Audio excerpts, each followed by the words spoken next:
నమస్కారం. తీర్థయాత్ర కార్యక్రమానికి స్వాగతం.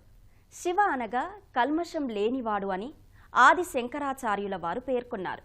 శివుడు అంటే అనంత పరిశుద్ధుడని, ఏ గుణములు అతన్ని కలంకితుణ్ణి చేయలేనివాడు అని స్వామి చిన్మయానందుల వారు అంటారు.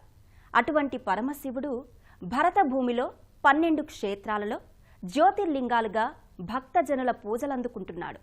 వాటిలో రెండవ జ్యోతిర్లింగం జగదమ్మ దాల్చిన అష్టాదశ శక్తిపీఠాలలో 6వ శక్తిపీఠం, రెండూ కలగలిసిన దివ్యక్షేత్రం శ్రీశైల మహాక్షేత్రం. ప్రకృతేశ్వరునిగా అటవీ ప్రాంతాన, ఆ అటవీ ప్రాంతంలో విహరించే భ్రమర రూపాన అమ్మవారు ఈ నల్లమల అడవుల్లో స్వయంభువై వెలిశారు. ఆ మహామహిమాన్విత క్షేత్రాన్ని నేటి తీర్థయాత్రలో వీక్షిద్దాం.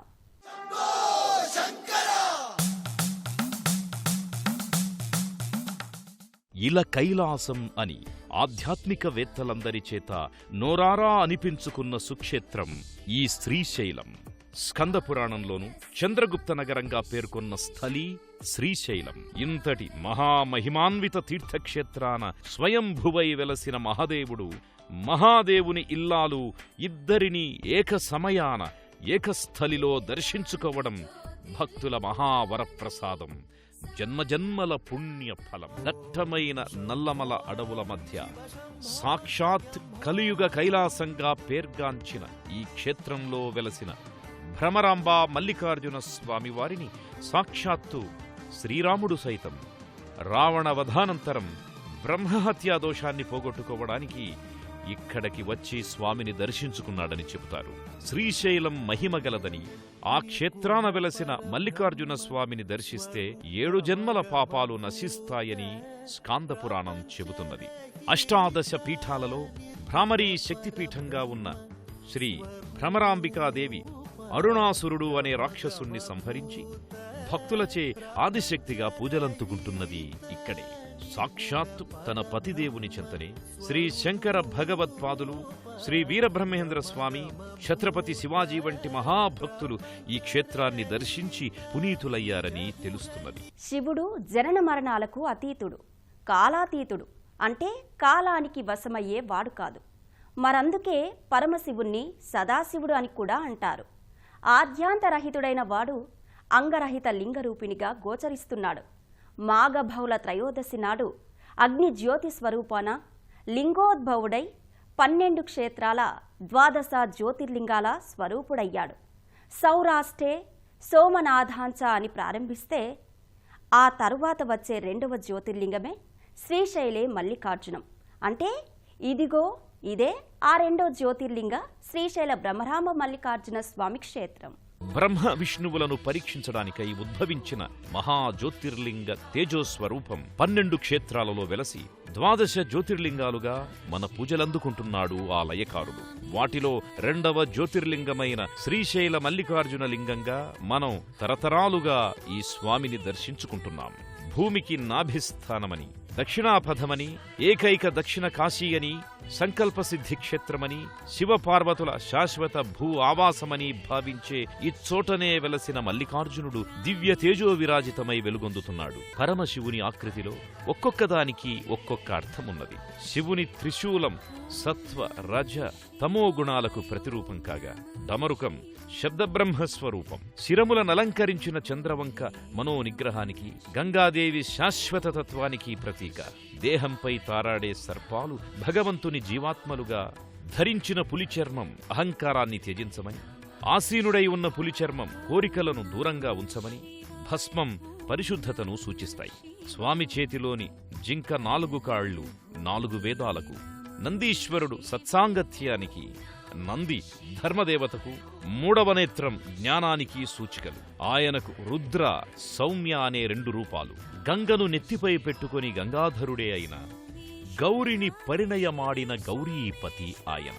శ్రీశైలం అనే ఇహలోక కైలాసంపై వెలసిన శ్రీ కైలాసపతి, సర్వజీవులను కాచి కాపాడే పశుపతి. శ్రీశైల నల్లమలడవుల మధ్యమున కృష్ణానదీ తీరాన దక్షిణ కైలాసంలో కొలువైన దక్షిణామూర్తి, ముల్లోకాలకు దిక్కు మొక్కు అయిన ముక్కంటి సర్వజగముల సర్వేశ్వరుడు. ఇక్కడి శివుడు సదాశివుడే కాదు, సాంబశివుడు కూడా. ఎందుకంటే అమ్మ సహితంగా సా అంబ సాంబశివుడై ఉన్నాడు. తన తనువులోని సగం శరీరాన్ని ఇచ్చిన అర్ధనారీశ్వరుడు కదా. అమ్మవారు లేకుండా అయ్యవారు, అయ్యవారు లేకుండా అమ్మవారు ఉండరు కదా ఈ ఆది దంపతులు. ఇక్కడ ఆ సకల జగాల నేలే అమ్మ భ్రమరాంబికగా ఉంది.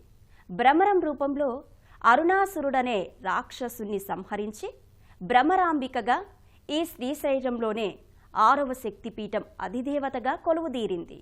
రవి సుధాకర వహినిలోచన రత్నకుండల భూషిణి ప్రవిమలంబుగ మమ్మునేలిన భక్తజన చింతామణి అవనిజనులకు కొంగు బంగారమైన దైవ శిఖామణి శివుని పట్టపురాణి గుణమని శ్రీగిరి భ్రమరాంబిక అనే శ్లోకాన్ని పఠించిన చెవిన పడిన మన కళ్లలోగిళ్లలో ప్రత్యక్షమయ్యే దేవదేవి ఆ శివుని ఇల్లాలి భ్రామరీ అవతారిణి శ్రీ భ్రమరాంబాదేవి. ఇదే శ్రీశైల దివ్యక్షేత్రంలో జగన్మాత భ్రమరాంబికాదేవిగా దర్శనమిస్తున్నది. ఒకప్పుడు అరుణాసురుడు అనే రాక్షసుడు బ్రహ్మ గురించి ఘోర తపస్సు చేసి తనకు ద్విపాదులతో గాని చతుష్పాదులతో గాని చావు లేకుండా వరమడిగాడట. ఆ గర్భంతో సకల లోకాలను జనులను బాధిస్తోన్న అరుణాసురుణ్ణి వధించమని మునిగణ జనములంతా ఆదిశక్తిని శరణు కోరారు. అంతటా అమ్మవారు వేలాది లక్షలాది భ్రమరాల రూపంలో అరుణాసురుడితో తలపడి వాడిని సంహరించింది. భక్తుల కోరిక మేరకు జగన్మాత ఈ క్షేత్రంలోనే మల్లికార్జునుని చెంత భ్రమరాంబికాదేవిగా వెలసినది. దక్షిణ భారతంలోనే విశిష్టమైన శిల్పకళగలిగిన దేవాలయంగా వినుతుకెక్కింది ఈ ఆలయం. అమ్మవారి గర్భాలయం వెనుక గోడకు చెవి ఆనించి వింటే ఝుమ్మనే భ్రమరనాదం కూడా వినిపిస్తుంది అంటారు. ఇంతటి మహిమగల తల్లిని మల్లన్న దర్శనార్థం వచ్చినవారు, తల్లి దర్శనార్థం వచ్చినవారు మల్లన్నను తప్పక దర్శించుకుని తరిస్తారు. తమ మొక్కులు మొక్కుకొని అవి నెరవేరగా తిరిగి మళ్లీ వచ్చి ఆ మొక్కులను చెల్లించుకుంటారు. దక్షిణ భారతంలో ఉన్న శైవ క్షేత్రాలలో పేరెన్నిక గల మహాశైవ క్షేత్రం ఈ శ్రీశైలం. ఆదివాసుల ఇలవేల్పుగా వెలసి జ్యోతిర్లింగమై మల్లికార్జున స్వామిగా, అంబతో కూడి భ్రమరాంబ మల్లికార్జున స్వామిగా విలసిల్లుతున్నాడు. అంబ సమేత సాంబశివుడు కృష్ణా జలాల అభిషేక ప్రియుడై ఆ నదీ తీరాన కొలువై ఉన్నాడు. భాస్కర క్షేత్రంగా గోకర్ణపు పురాణంలో ప్రశంసించబడిన ఈ క్షేత్ర వైశిష్ట్యాన్ని తెలుసుకుందాం. నల్లమల అడవి ఎన్నో వృక్ష జంతు జీవరాశులకు తల్లి ఒడి. అడవి తల్లికి దండాలో అంటూ మోరలెత్తి వేడుకునే అటవీ జాతుల్లో ఆదివాసీ చెంచులు కూడా నల్లమల అడవి బిడ్డలే. ఇక్కడి స్థానిక ఆదివాసీ జనుల నానుడిలో ఓ కథ తరతరాలుగా వినవస్తోంది. ఒకసారి పరమశివుడు ఒక భిల్లుడిగా వేటగాడై నల్లమల అడవిలో సంచరించాడట.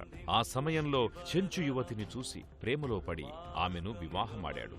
అపర శక్తి స్వరూపిణి ఆదిపరాశక్తి అవతారిక అయిన పార్వతీ అంశయే తమ చెంచు వనిత అని భావిస్తారు చెంచులు. ఆ చెంచు యువతిని పరిణయమాడిన ఈశ్వరుడు నల్లమల మల్లన్న అని ఆయనే తమ అల్లుడు అని భావిస్తారు. అందుకే ఈ చెంచు ఆదివాసులు శ్రీశైల మల్లయ్య, సిరిపుర మల్లయ్య, ఆదుకోవయ్య అని ఆర్తిగా పిలుచుకుంటారు. ఈ వృత్తాంతాన్ని ఆలయ ప్రాకార గోడలపై చిత్రలిపిలో లిఖించినవి బొమ్మల రూపంలో కూడా చూడొచ్చు. అందుకే ఈ మల్లికార్జున స్వామి చెంతనే తమ ఆడబిడ్డ చెంచిత కూడా భ్రమరాంబికగా కొలువై ఉంది అని అంటారు. ఆ సజీవ చరిత్రను గౌరవిస్తూ ఈనాటి పాలకులు కూడా ఓ వినూత్న క్రతువుని కూడా ప్రారంభించారు. అదే మా ఊరి మల్లన్న అనే పేరిట శ్రీశైల దేవాలయ పాలనా వర్గం ఓ రథాన్ని రూపొందించింది. ఈ రథంపై శ్రీశైల దేవాలయ ప్రతిరూపాన్ని, అందులో భ్రమరాంబ మల్లికార్జునుల ఉత్సవ మూర్తులను ఉంచి ఆయా చెంచు గ్రామాలకు తీసుకుని వెళతారు. తమ స్వామి తమ చెంతకే వచ్చాడని, తమ కూతురు అల్లుడు తమ ఇంటికే వచ్చారని ఆ ప్రజలు ఎంతో సంతోషపడిపోతారు. తమ వాకిటకు వచ్చిన ఆ మల్లన్న భ్రమరాంబలకు చక్కగా కళ్యాణాన్ని జరిపి తమ భక్తి ప్రపత్తులను చాటుకుంటారు. ఆనాటి నుంచి ఈ క్షేత్రం అజరామరమైన ఓ అపురూప శైవక్షేత్రంగా వర్ధిల్లుతూ వస్తోంది. పాండవులు, శ్రీరామచంద్రుడు వంటి పురాణ పురుషులు కూడా పూజలు చేసిన శ్రీ మల్లికార్జునుని పవిత్ర ధామం శ్రీశైలం. శ్రీశైల దేవస్థానం రక్షణ కొరకు కొందరు రాజులు పెద్ద కోట వంటి నిర్మాణం చేశారు. 4 వైపులా 4 పెద్ద పెద్ద ద్వారాలను నిర్మించారు. అవే నేడు పరమ శోభాయమానంగా పలు రీతుల శిల్పాకృతులతో రాజమహారాజ గోపురాలుగా విరాజిల్లుతున్నాయి. మరీ ముఖ్యంగా అలనాటి ఆలయ విమాన గోపురం ఈనాడు బంగారు పూతతో కోటి కిరణాల వెలుగులొక్కసారిగా ధగద్ధగలాడినంత వెలుగు జిలుగులతో ప్రకాశించిపోతోంది. ఎత్తైన స్వర్ణపూరిత ధ్వజస్తంభం, వివిధ ఉపమందిరాల చిరుచిరు విమాన శిఖరాలు, ప్రాకారాలు, వాటిపై శివుని పలు రూప విశేషాలు, వివిధ దేవతల ప్రతిమలు, వీటన్నింటితో క్రీస్తు శకం 1313లో స్థాపించిన శాసనంలో రాసినట్టు ఇల కైలాసం, శ్రీకైలాసం అనే నామాలకు అచ్చమైన రూపంగా కానవస్తుంది. మహాశివరాత్రి, కార్తీక పౌర్ణమి అన్న పర్వదినాలను స్మరించుకోగానే గుర్తుకొచ్చేది శ్రీశైలం శ్రీ బ్రహ్మరాంబ మల్లికార్జున స్వామి దేవస్థానం. ప్రతి మాస శివరాత్రి, మహాశివరాత్రి, కార్తీక మాస పర్వదినాలలో ఈ క్షేత్రం కైలాసంలా కోటి సూర్య ప్రభాభాసితమవుతుంది. చూడవలె కార్తీక దీపకాంతుల వైనం శ్రీశైలమునందే, చూచి తీరవలె మహాశివరాత్రి వేడుకలను శ్రీశైలమునందే, చేసి తీరవలె శివరాత్రి జాగరణము శ్రీశైల మల్లికార్జున సన్నిధినందే అన్న తీరుగా ఈ ఆలయం ఆయా పర్వదినాలలో కోలాహలంగా వర్ణించ శక్యం కానంత వైభవంగా విరాజిల్లుతోంది. మహాశివరాత్రి లింగోద్భవ సమయంలో ఈ ఆలయంలో జరిగే శైవారాధనలు, అభిషేకాలు, పూజలు, హారతులు పరమ శైవాగమ రీతిలో సాగుతాయి.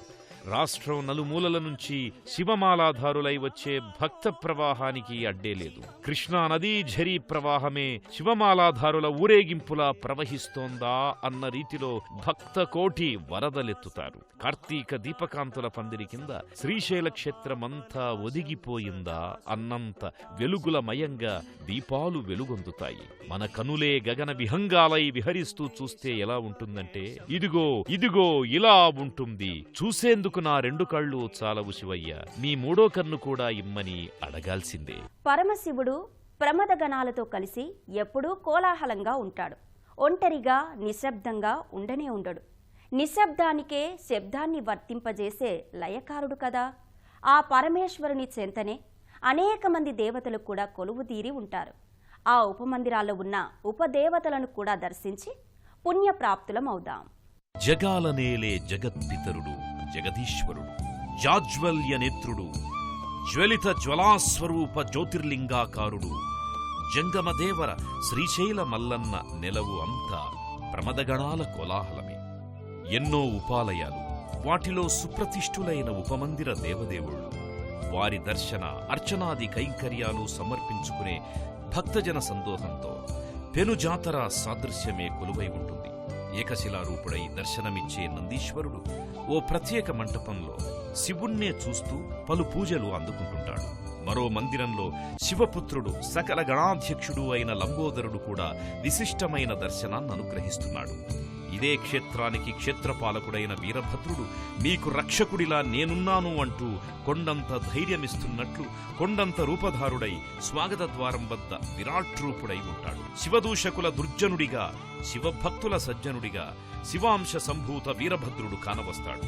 ఇలా ఎన్నో విశేషాల పరమశైవ క్షేత్రం శ్రీశైల దర్శనం పునః పునః దర్శన భాగ్యం కలుగుతూనే ఉండాలని ఆశిద్దాం.